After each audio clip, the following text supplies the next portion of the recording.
Welcome to PRism, where we explore the colorful facets of public relations. In today's episode, we delve into the intriguing world of emotional contagion. Picture this: you're at a crowded event and someone nearby bursts into laughter. Suddenly, you find yourself smiling, even though you have no idea what's funny. That's emotional contagion in action, a phenomenon where emotions spread like wildfire from person to person. Kinda like when you yawn, someone else yawns.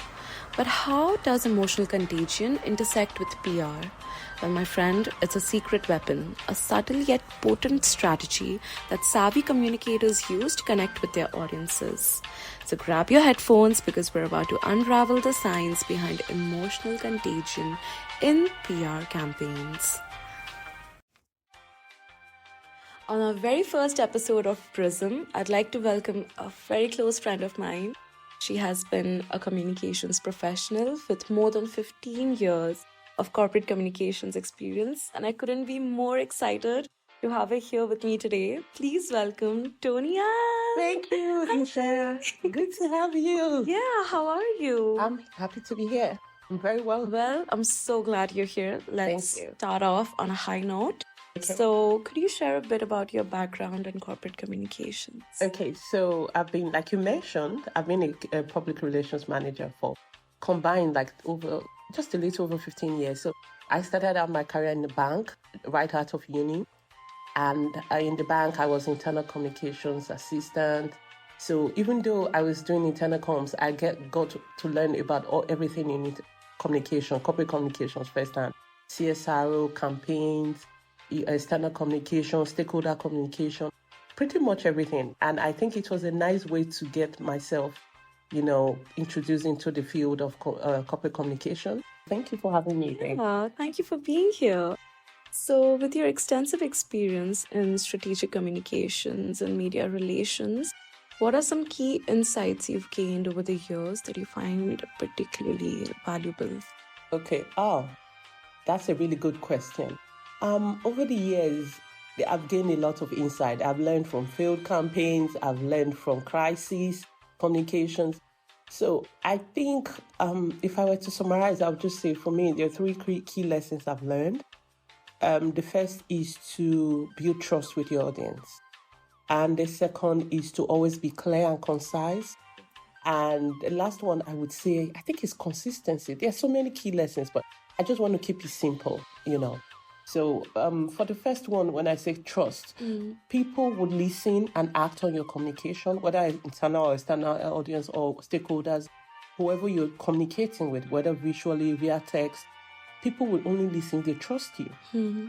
And after they listen, you want them to act. That's why we call it strategic communication. So you're not just communicating. All communication that a public relation manager sends has to be strategic. I really don't think personally that you can do communications without being strategic, because you're not just communicating. There's always a purpose. There's an objective you want to achieve, and then you measure at the end. So I would say, just building trust is the most important thing. When people trust you, they listen and then they act. As we all know, emotions play a very significant role in connecting with your audiences. So how do you leverage emotions to evoke responses and to shape perceptions in your PR strategies? Oh, that's a really good question too. I think emotions are a good way to connect with your audience. And one way to use emotions is storytelling. So storytelling, when you tell a story, what you're doing is you're creating a bond with your audience, and people will remember. So when you leverage storytelling, it's the most powerful tool, one of the most powerful tools a public relation manager can use to land with your audience. Definitely. Yeah. So that stories can come in any form. It can be visual, it can be text. So understand, first of all, your target audience. What is the goal of this campaign? Like I said, let's always be strategic. Keep your focus in view at all times. Think of the bigger picture and then use your story to connect with that audience. So do you think visuals serve as a prism, sort of like refracting and amplifying messages to influence audience perceptions in PR? Oh, sure. That's exactly the role of a PR manager.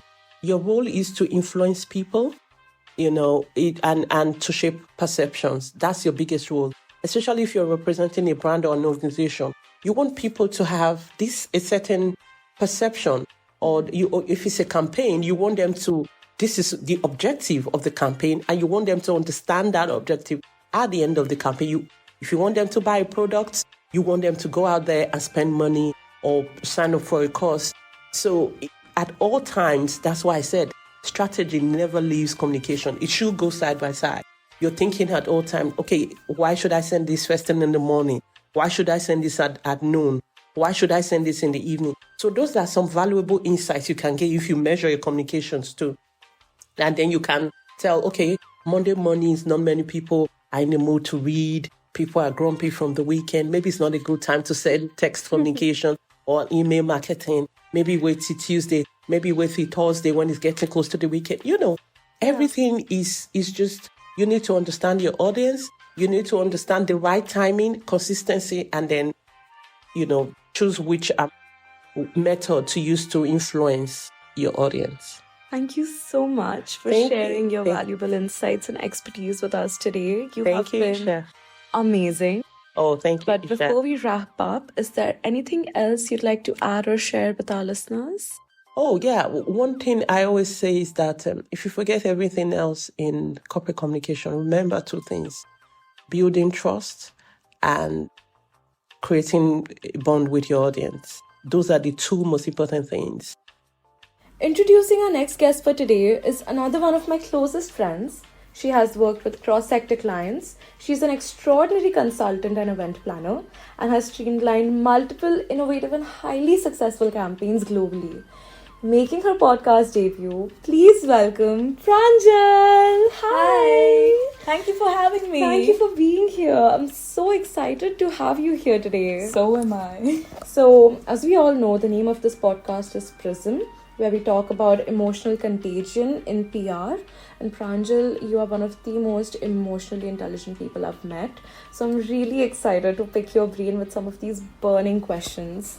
So how are you today? How are we feeling? Are we ready? Yep, definitely ready to roll.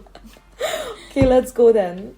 Do you believe that PR professionals walk a fine line between creating emotionally impactful campaigns and potentially manipulating public opinion?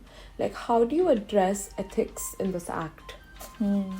So, PR professionals definitely walk a tightrope between creating impactful campaigns and potentially manipulating public opinion.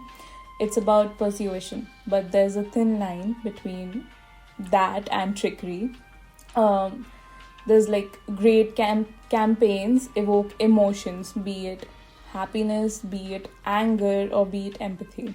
Ethical PR rests on honesty and disclosing all relevant information, even the not so positive aspects of the brands, kind of helps with building trust in the public or with the public. So basically, it is ethical as long as it's facts and you've loaded some emotions on top of it.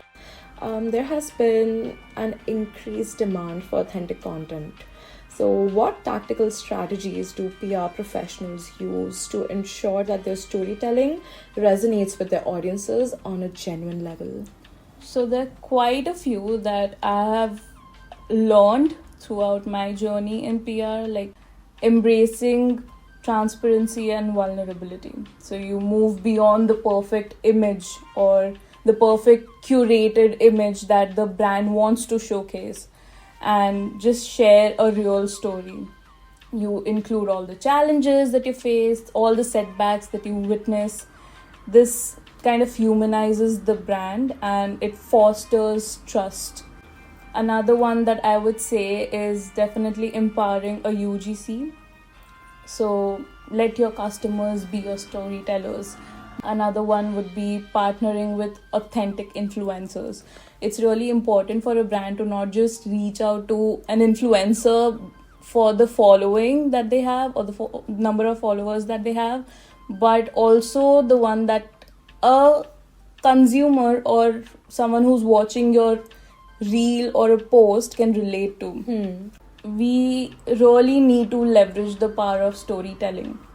So crafting compelling narratives that showcases your brand's purpose and its impact on people's life. So just focus on the real characters and their journey. This one is very important now, especially in the age of digital media, is encouraging a two-way conversation. So don't just broadcast messages, foster a conversation, respond to the comments on social media or answer questions and participate in discussions. That is kind of shows that the brand values the audience's voice. Definitely, you're so right on this. Like, I think more than just following numbers, businesses really need to see what kind of content just speaks and reflects on their brand as well, and like what speaks to their brand values. Definitely, I completely agree with this. You know, we were talking about storytelling just now, and recently we've seen that shock tactics in PR campaigns have become really like hyped and like really overused now, I feel, more than ever. And you know, it's really argued that it can be super manipulative and even harmful to the audience and to your brand, to the authenticity of your brand. So where do like PR professionals draw a line between attention grabbing storytelling and sensationalism? Shock tactic in PR, personally, I found very effective, and it can be very effective. A cleverly crafted campaign, usually using unexpected visuals or messaging, can break through the noise and get people talking. So shock tactics can be a tool, but they should be used strategically and ethically. It's important to focus on the message and ensure transparency, and also consider alternative approaches that resonate without resorting to manipulation. The key is to like ensure the shock tactic directly relates to the message you're trying to convey. So basically, it all boils down to how you're using the shock tactics and if it's working for your business or not. So with the prevalence of cancel culture, how can PR professionals effectively navigate backlash when emotional or visual storytelling efforts are perceived as insensitive or offensive? Cancel culture can be a nightmare for a PR professional. Definitely. Like, your visual storytelling can just go wrong for any basic reason. Don't wait for the crisis to like just amplify. Take a swift action, make a response. Another is listen and learn. So definitely things do go wrong and people do voice out their opinions.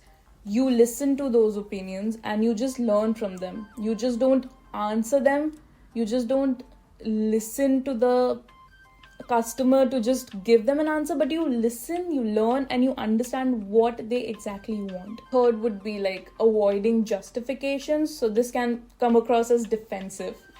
So like just keep revising. You know, like we never realize how many steps go in when like PR professionals are managing a crisis. As an audience, all we see is the press release post that the celebrities post on their Instagram pages, but like we never really get to understand what goes on behind the scenes, and like it takes so much preparation to handle even one crisis, to like always be on the lookout and to like always see what is coming up and to create a plan for it like before it even strikes. So to be so proactive, I think like PR professionals just do it all.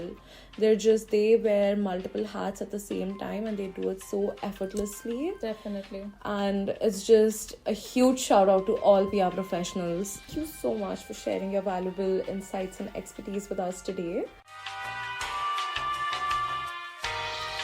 And that wraps up the first episode of PRism. Remember, listeners, emotions are contagious. As PR professionals, we hold the power to evoke joy, empathy, and even curiosity through our communication. So the next time you're crafting a campaign, think beyond the words, think visuals. Visual storytelling is our secret sauce. By thoughtfully designing each visual element, we create an emotional journey that aligns seamlessly with the story we're telling. These visuals transform mere spectators into passionate advocates for our message. Thank you for tuning in. If you enjoyed today's episode, don't forget to hit that subscribe button and share PRism with fellow communicators. Until next time, keep spreading positive vibes and watch the magic of emotional contagion unfold. This is your host, Isha, signing off.